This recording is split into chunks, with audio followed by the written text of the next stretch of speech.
Agora vamos entender como Kardec, como os espíritos, como o espírito contribuiu para o avanço do magnetismo, de seus conceitos e de sua aplicação. Então, essa relação é muito bonita, porque o magnetismo ajuda muita coisa, né, ao espiritismo, mas o espiritismo também ajuda o magnetismo. Então, são áreas de saber que colaboram mutuamente, cada uma estimulando o desenvolvimento e o crescimento da outra. Qual é o grande conceito de Kardec em relação a tudo que estamos estudando? É a concepção do ser humano.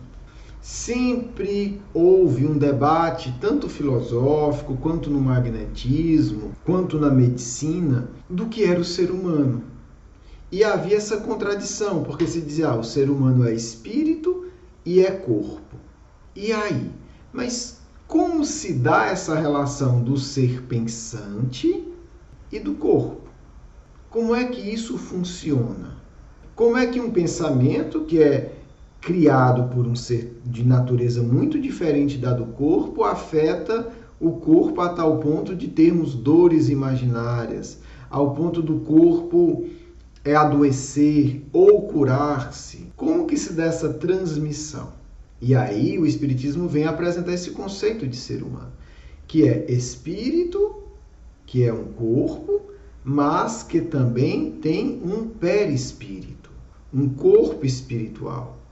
Filosoficamente falando, é um avanço extraordinário. E do ponto de vista do magnetismo, vai contribuir para que o magnetismo dê saltos imensos em termos de compreensão, de desenvolvimento, porque é como o Newton falou, e o La Fontaine não conseguiu acrescentar nada mais nesse aspecto. Quer dizer, ninguém se sabe como é que funciona, como é que essa substância espiritual, esse fluido animal atua no corpo. Será que ele entra direto no órgão? Será que ele vai direto no músculo? Né, como uma substância química ou como um bisturi, ele toca direto? E aí, na visão espírita, isso não acontece. Por quê? Porque há um outro elemento que vai fazer esse ponto de ligação entre espírito e corpo, perispírito. E aí Kardec vai falar coisas simples, mas extremamente importantes. Claro, Kardec não pôde desenvolver tudo, né? A gente sabe que Kardec, antes de desencarnar, estava elaborando toda uma obra sobre magnetismo. Ele não finalizou. Não temos a obra. Temos apenas notícias que ele estava estudando isso. Então, possivelmente, a gente veria nessa obra um desenvolvimento muito interessante do magnetismo com o conceito do perispírito. Os outros autores não trabalham. Por quê? Porque, como coloca Kardec, o perispírito foi uma revelação dos espíritos, de um lado, e a observação de médiuns do outro. Quer dizer, o magnetismo não tinha tantos elementos para poder elaborar isso. Eu vou ler apenas 2 pequenos trechos do Livro dos Médiuns, onde Kardec vai tratar disso. O Livro dos Médiuns, como sabemos, tem 2 partes. A primeira é menor, ela tem 51 itens, e a segunda é bem maior, né? Ela tem 249 itens, além dos complementos. O regulamento para a sociedade de estudos, comunicações falsas e verdadeiras para ensinar a gente a comparar, e também um vocabulário espírita. Ali nesse vocabulário a gente vai ver a definição de perispírito. Essa substância, e aí a gente já estudou isso, né? Os espíritos vão dizer a hora que é semimaterial, que tem características espirituais, a gente já estudou e já entendeu o que é isso um pouco, mas que não é espírito, é matéria. O que é o perispírito? E a importância dele? Vamos ler apenas um parágrafo de Kardec. Esse segundo envoltório da alma, ou perispírito, existe, portanto, na própria vida corpórea. É o intermediário de todas as sensações que o espírito recebe, e através do qual o espírito transmite a sua vontade ao exterior, agindo sobre os órgãos do corpo. Quer dizer, parece que ele está respondendo Newton, né? Parece que ele está dialogando aí com Newton. Para nos servirmos, continuando, de uma comparação material, é o fio elétrico condutor que serve para a recepção e transmissão do pensamento. É, enfim, esse agente misterioso, inapreensível, chamado fluido nervoso, que desempenha tão importante papel na economia orgânica e que ainda não se considera suficientemente nos fenômenos fisiológicos e patológicos. Para mim está claro, ele está dialogando com aquilo que o Newton escreveu. Ele está dizendo, olha, o perispírito responde essas questões. O perispírito ajuda a entender a fisiologia, ajuda a entender as doenças. Porque esse elemento é o que vai integrar espírito e corpo. Continuando. A medicina, considerando apenas o elemento material ponderável, né, porque o perispírito também é matéria, priva-se do conhecimento de uma causa permanente de ação na apreciação dos fatos.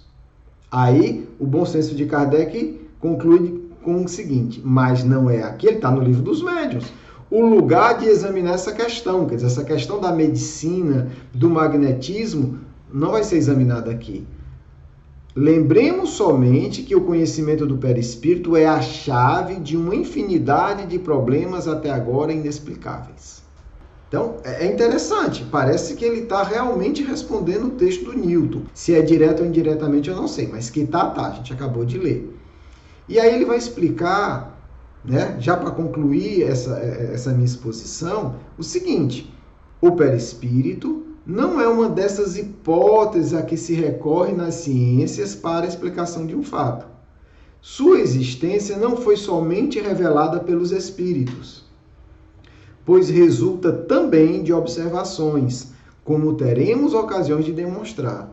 Por agora, e para não antecipar questões que teremos de tratar, nos limitaremos a dizer que, seja durante a sua união com o corpo ou após a separação, a alma jamais se separa do seu perispírito.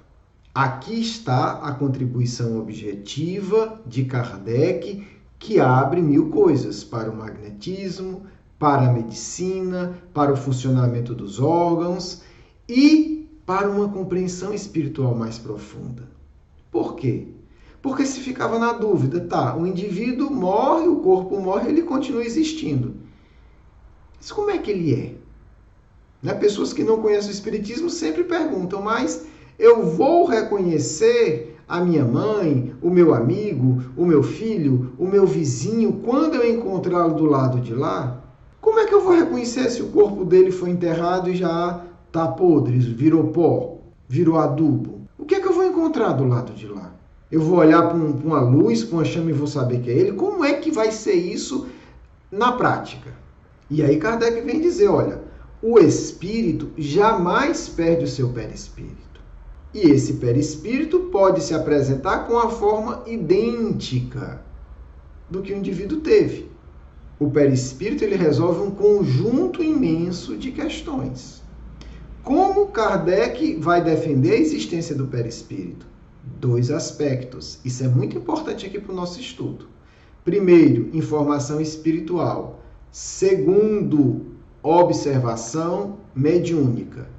E é com base nesses 2 critérios que nós vamos apresentar no próximo bloco o que significa pontos magnéticos centrais e como ele se relaciona com a ansiedade.